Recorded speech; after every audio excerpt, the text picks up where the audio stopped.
সে new Samsung A17 5G version. এটা হচ্ছে grey colour, এটার ভিতরে ব্ল্যাক কালার এবং হচ্ছে কি আপনার ব্লু কালার পাবেন। আমার কাছে হচ্ছে গ্রে কালারটাই ভালো লাগতেছে এবং খুব সুন্দর একটা ফিনিশিং দিচ্ছে, দেখেন একবার গ্লাসের মতো লাগতেছে, খুবই ভালো। পিছনে হচ্ছে 3টা ক্যামেরা ইউজ করা হয়েছে এবং ফ্ল্যাশ ইউজ করা হয়েছে এবং এটাতে সেকেন্ডারি মাইক্রোফোন আছে। আর যদি একটা বডি কথা বলতে যাই, এটার বডিটা হচ্ছে কি আপনার প্লাস্টিক বডি। এখন এই যে ফ্রেমটা আছে সাইড ফ্রেম, এটা হচ্ছে প্লাস্টিক অ্যান্ড ব্যাক শিল্ডটা হচ্ছে প্লাস্টিক বডি, আর ব্যাক শিল্ড হচ্ছে প্লাস্টিক, আর সামনে তো হচ্ছে গ্লাস। ডিসপ্লে সেকশনে যা বলতেছি যে সামনে কি ইউজ করা হয়েছে, তার আগে বলে নিই এটা হচ্ছে ডাস্ট প্রুফ আর হচ্ছে গিয়ে IP54 রেটিং দেওয়া আছে, যেটা মনে হয় 54টা কমে যাবে না, IP54 রেটিং দেওয়া আছে। আর ফ্রন্টে হচ্ছে কি একটা পাঞ্চল। এখন বিষয়টা হচ্ছে যে এত বেশি বাজেটে 5G ফোনে পাঞ্চল ক্যামেরাটা এবং এরকম বেজেলটা আমাদের অ্যাকচুয়ালি একটা ব্যাড সাইড, প্রথমে যেটা বলতে চাই। এবং এটাতে ব্যাক সাইড আছে, ভালো সাইডও আছে। ভালো দিকটা যেমন বলতে গেলে এটাতে হচ্ছে গিয়ে আপনার 8 কোরের CPU ইউজ করা হয়েছে এবং এটাতে হচ্ছে কি আপনার যেই অক্সাইনোসের একটা প্রসেসর রয়েছে, এটাতে হচ্ছে কি আপনার 2.4 GHz স্পিড রয়েছে। এতে প্রসেসরটা ভালো এবং 5 ন্যানোমিটারের প্রসেসর ইউজ করা হয়েছে, কিন্তু এটাতে হচ্ছে কি আপনার পাঞ্চল ক্যামেরাটা না হয়, পাঞ্চল ডিসপ্লেটা না হয়ে যদি সরি আপনার নচ ডিসপ্লেটা না হয়ে যদি পাঞ্চল ডিসপ্লেটা হইতো, তাহলে এটাতে মনে হয় প্রাইজে ভালো থাকতো এবং অনেক দিক দিয়ে আপনার এটা আগায় যেত।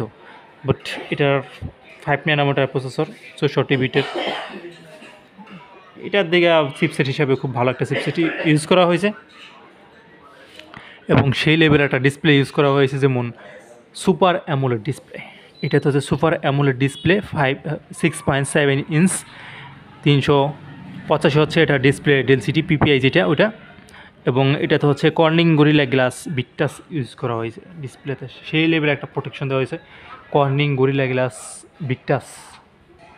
এবং ডিসপ্লে কালারটা ভালোই লাগতেছে, খুব সুন্দর একটা কালার দিতেছে ব্ল্যাকে, এবং হচ্ছে কি আপনার এইখানে তারপর হচ্ছে কি নিটস যে ব্রাইটনেস আছে এটাতে, সেটা একটু কম হয়ে যায় আমার কাছে, যেমন 800, এটার ব্রাইটনেস হচ্ছে 800, আমার কাছে মনে হয় 800টা কম হয়ে যায়। এই দিক দিয়ে একটু বলা যেতে পারে আমার মতে, আপনাদের কিছু জানি না, আমার মতে একটু পিছিয়ে আছে, একটু হইলে মানে ভালো হইতো, কমই লাগে।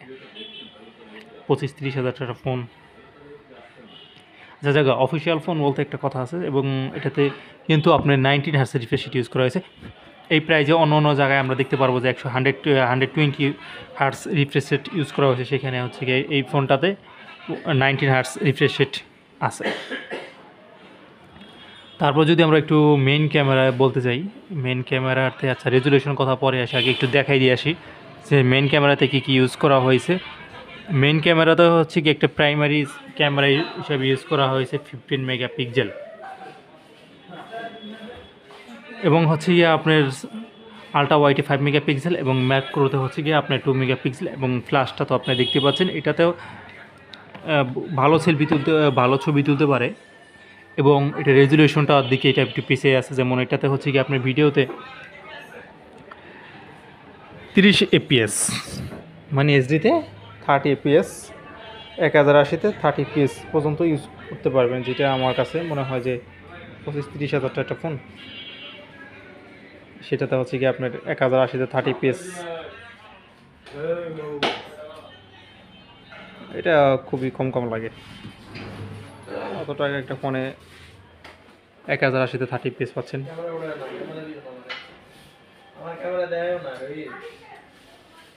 ওকে, তো এটা একটু কম হয়ে যায় এপিএসটা, এই যে 1080-তে 30 FPS, যেটা আমার কাছে মনে হচ্ছে যে এটা কম। এটা ব্যাক সাইড ক্যামেরাটা রেজুলেশনটা আলট্রা ওয়াইড আছে, এবং হচ্ছে কি আপনার 2x 10x ডিজিটাল জুম নাকি যেগুলো, আর ক্যামেরা হিসাবে এরকম ক্যামেরা ইউজ করা হয়েছে যে তারপর এটাতে ফান ফানের নেটওয়ার্কে কিছু ফিল্টার আছে সম্ভবত, এবং হচ্ছে গিয়ে এখানে প্রোটেক্ট মোড আছে, এবং হচ্ছে গিয়া ফটো মোড, ভিডিও মোড, আর হচ্ছে গিয়া মোরের কিছু অপশন আছে, প্যানো মোড এবং slow motion, night mode, macro, panorama, food, pro এবং সেলফিতে চলে আসি। আচ্ছা, এটা সেলফি হিসাবে হচ্ছে কি আপনি কতটুকু ইউজ করা হয়েছে সেটাই হচ্ছে কি এখন দেখার পালা। তো সেলফি ক্যামেরাতে মাত্র 13 মেগাপিক্সেল ইউজ করা হয়েছে প্রাইমারিতে, আর হচ্ছে সেলফিতে সামনে একটা ক্যামেরায় আছে, যেটাও হচ্ছে এখানেও ভিডিও করতে পারবেন আপনারা মাত্র 30 fps, 1080-তে 30 fps ভিডিও করতে পারবেন। যেটাও কিন্তু আমার কাছে কম কম লাগতেছে, যে 25-30 হাজার টাকার ফোন, আরও আমরা আরও বেশি ব্রাইটনেস আশা করতেছি, কিন্তু আমার এমন কেমন জানি করে ফেলাইছে ফেসটা।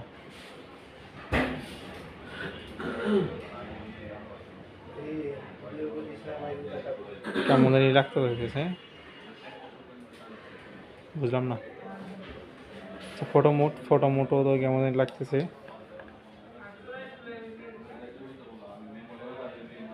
ফেসটা ন্যাচারাল লেচাতে কালো কালো লাগতেছে। হ্যাঁ, প্রোটেক্ট মোটেও যাই হোক, ক্যামেরার কথা না বলি, যেটা বললাম।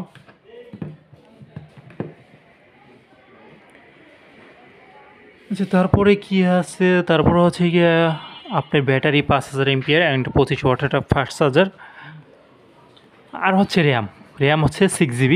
এখানে র্যাম হিসেবে কিছু ভেরিয়েন্ট আছে সম্ভবত, আমি আপনাদেরকে একটু বলে দিই। যে র্যামের যে ভেরিয়েন্ট আছে এটা তো হচ্ছে 6128, 8256, 8128, তিনটা ভেরিয়েন্টে আপনারা পেয়ে যাচ্ছেন।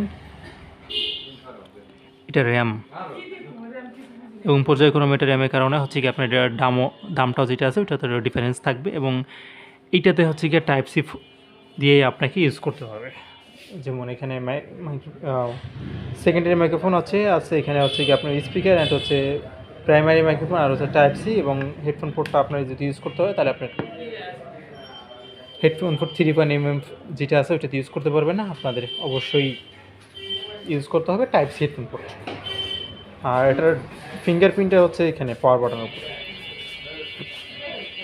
ফিঙ্গারপ্রিন্ট নিয়ে কিছু বলার নাই, বাট এই বাজেটে আমরা নস ডিসপ্লেটা আশা করি না, এবং 19 হার্টজ রিফ্রেশ সেটা আশা করি না,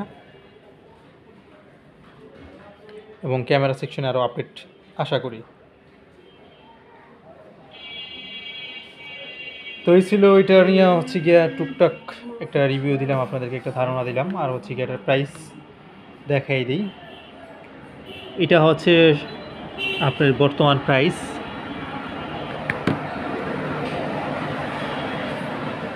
তো 6128-এর প্রাইস হচ্ছে কি আপনার 24,999 টাকা, 1 টাকা কম 25,000 টাকা, 8/128 1 টাকা কম 27,000 টাকা, 8/256 1 টাকা কম 31,000 টাকা, যেটা প্রাইস রেঞ্জে ফোনের সাথে কোনো দিক দিয়ে মিলে না আমার মতামত।